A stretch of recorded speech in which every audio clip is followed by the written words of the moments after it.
akan saya perbaiki kualitas hidupnya, gajinya diperbaiki, supaya mereka tidak dapat diintervensi, tidak dapat disogok, tidak dapat dikorup.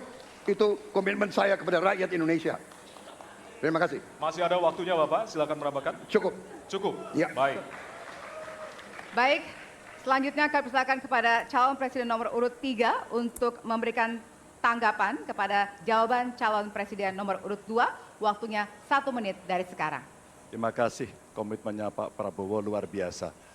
Tapi dalam konteks kekinian saya terpaksa, ini mohon maaf Pak ini, terpaksa sekali saya harus bertanya. Apa komentar Pak Prabowo terhadap putusan MK yang melahirkan MK-MK itu? Itu aja. Ditahan dulu Bapak, apakah ada yang ditambahkan selain itu? Cukup. Cukup, baik. Selanjutnya. Ya, kami pertegas kembali bahwasannya tidak ada sesi tanya jawab, artinya saling menanggapi Bapak-Bapak. Kami ingatkan kembali untuk saling menanggapi dari masing-masing calon presiden. Dan selanjutnya kita akan berikan kesempatan kepada calon presiden nomor urut 1 untuk menanggapi calon presiden nomor urut 2 dan waktu Bapak. Apakah saya harus merevisi statement saya? Yang intervensi siapa? Ya kan? Yang intervensi siapa? Tapi intinya adalah kita tegakkan konstitusi, kita tegakkan undang-undang, kita perbaiki yang kurang sempurna, dan kita patuh kepada komitmen undang-undang itu sendiri. Jadi saya kira itu tentang apa tadi disampaikan Pak Anies. Dalam hal ini saya setuju dengan Pak Anies. Dalam hal ini. Waktunya masih ada, Bapak? Saya sependapat kita harus membuat yudikatif kuat, harus ada merit system, harus ada ujian-ujian yang baik. Waktunya supaya habis hakim sekarang, itu Bapak. hakim yang Terima terbaik kasih untuk Indonesia. atas jawabannya. Baik. Sekarang kita kasih apresiasi dari 3 calon presiden yang tentunya sudah saling menanggapi di kesempatan segmen kali ini. Dan kami persilakan kepada Bapak calon presiden untuk kembali ke tempat masing-masing. Baik. Kepada Mas Anies, sorry ya,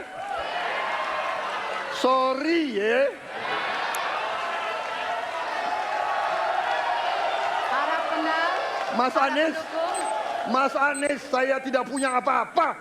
Saya sudah siap mati untuk negara ini. Baik. Waktu Anda habis, Bapak, dan selanjutnya kami persilakan kepada calon presiden nomor urut 1 untuk menanggapi jawaban dari calon presiden nomor urut 2. Waktu Bapak 1 menit. Dimulai dari sekarang. Fenomena ordal ini menyebalkan. Di seluruh Indonesia kita menghadapi fenomena ordal. Mau ikut kesebelasan ada ordalnya. Mau masuk jadi guru ordal. Mau daftar sekolah ada ordal. Mau dapat tiket untuk konser ada ordal.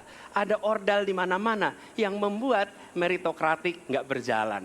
Yang membuat etika luntur. Dan ketika fenomena Ganjar tadi justru Anda sebut tahun 2009 kan? Ya. Jadi sekian tahun yang lalu kan? Betul. Dan masalah ini ditangani justru oleh wakil presiden Anda. Ya. Ya.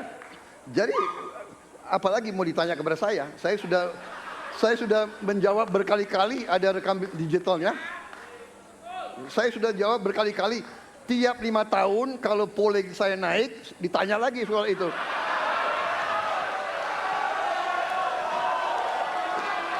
Bapak tahu data nggak?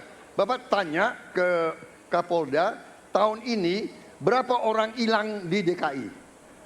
Tahun ini, ya, ada mayat yang diketemukan baru beberapa hari yang lalu dan sebagainya. Come on, Mas Ganjar.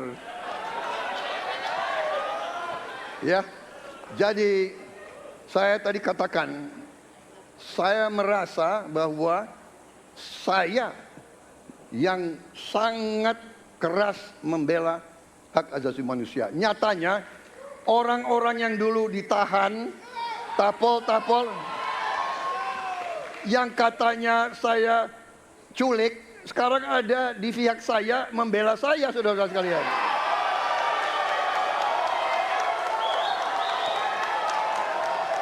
Jadi masalah HAM jangan dipolitisasi, Mas Ganjar, ya. Menurut saya, ya. Saya kira begitu jawaban saya. Masih ada waktu, Yang Bapak. kedua, Pak. Akan menambahkan? Cukup. Cukup, baik. Dan selanjutnya kami persilakan kepada calon presiden nomor urut 3 untuk menanggapi jawaban dari calon presiden nomor urut 2. Waktu Bapak 1 menit, dimulai dari sekarang. Prabowo ini punya ketegasan yang luar biasa. Luar biasa. Tapi sayang pada dua jawaban ini sama sekali tidak punya ketegasan itu. Kenapa saya sampaikan? Pertanyaan saya sebenarnya satu. Apakah kalau Bapak jadi presiden akan membuat pengadilan HAM? Pertanyaan nomor kedua, apakah Bapak bisa menemukan, menunjukkan, membantu pada keluarga agar kemudian mereka bisa berziarah? Negara-negara lain datang menindas kita, merampas kita, dan ini adalah hukum sejarah manusia. Yang kuat akan menindas yang lemah. Kita bersyukur kita sudah bangun suatu negara yang memiliki demokrasi dengan segala kekurangannya. Kita bersyukur semua pemimpin telah membantu menambahkan kemajuan kita. Kita ingin lebih maju, kita ingin lebih baik, kita ingin lebih adil, kita ingin hilangkan kemiskinan, dan kita ingin hilangkan korupsi. Kita negara yang sangat kaya, kekayaan kita luar biasa. Kami, Prabowo Gibran, Koalisi Indonesia Maju, siap melanjutkan fondasi yang sudah dibangun oleh pendahulu-pendahulu kita. Kita yakin Indonesia akan melompat menjadi negara hebat, negara maju, negara makmur, negara adil. Hanya dengan demikian, tetapi syaratnya kita harus rukun, kita harus bersatu, kita tidak boleh menghasut, memecah belah. Kita tidak boleh untuk kepentingan sesaat, untuk kepentingan jangka pendek, untuk kepentingan diri kita, kelompok kita, kita tidak boleh mengorbankan persatuan, kesatuan, kerukunan bangsa Indonesia. Hanya dengan kerukunan, hanya dengan kearifan, hanya dengan kebersihan jiwa, tidak dengan permainan kata-kata retorika, tapi sungguh cinta tanah air, Indonesia akan maju. Habis, Negara Bapak. hebat. Terima kasih. Terima kasih. Baik. Ya, dan yang terakhir kita akan menuju ke calon presiden nomor